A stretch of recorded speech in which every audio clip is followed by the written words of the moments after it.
My Lords, I'm going to speak quite a lot of times today, and I feel I don't really want to apologise for it, but I do want to explain it.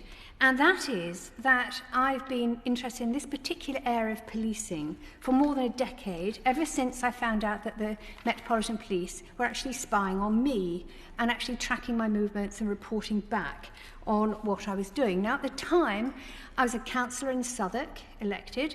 I was an elected Assembly member, and for a year of that time, I was actually Deputy Mayor of London, when there was only one Deputy Mayor of London, not all these other Deputy Mayors of London. And so at the time, I think I was quite naive about the fact that the police did this sort of thing.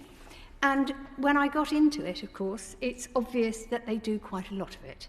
And the Spy Cops inquiry that's happening at this moment, actually it's not happening at this moment, but it will be happening, it's taking a break, but it will be happening again in 2021, has made it obvious that there are huge problems with this area of policing, and this bill does not solve them, and in fact it goes farther, and it in fact makes more problems than it might be said to solve. I did try to be a core participant in the Spy Cops inquiry, but the judge at the time ruled that because I'd been spied on by the ordinary police, not by undercover police, I didn't qualify, which was obviously a matter of huge sadness to me.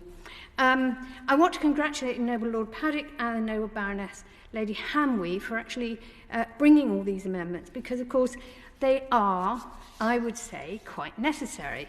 For example, there is the language that is quite confusing. I'm going to say it in my own words because we've had some very good lawyerly comments on this, but I thought I should say it in the way that I see it. These amendments replace "in the course or otherwise in connection with the conduct of" a covert human intelligence source or a police spy, and they replace it with the word "by" a police spy. Now, these are important amendments to probe how tightly or loosely criminal conduct can be authorised. The Minister needs to give a clear and thorough explanation of the intention behind the words "in the course of" or "otherwise in connection with the conduct of." What does "otherwise in connection with" mean? What does the government say would be the effect of removing those words and having this much simpler word "by"? It's important to recognise that many police spies are recruited from the ranks of criminals. And to what extent can their existing or ongoing criminal conduct be authorised?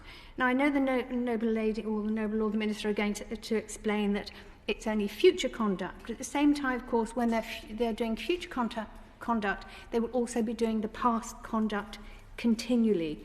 So, Amendment 37 probes this issue further, making clear that only future conduct can be authorised. Without this, there is a risk that past criminal conduct can be authorised, so that criminals will essentially be let off the hook in exchange for future cooperation with the police. Then there's the question of how all this interacts with the Proceeds of Crime Act. If criminal conduct is authorised under this bill, does that shield any criminal profits from being recovered under the Proceeds of Crime Act? For example, can a drug dealer or human trafficker rake in huge amounts of cash while working on the side for the police as a spy? Or would this money be confiscated by the state? This legislation mustn't create legalised criminal enterprises, state-endorsed mafias, where the profits are irrecoverable by the state. That would be a very dangerous situation. So I'm hoping that the two ministers that we have with them today will tell me that that's a ridiculous suggestion, it could never happen, and the government will make sure it never happens.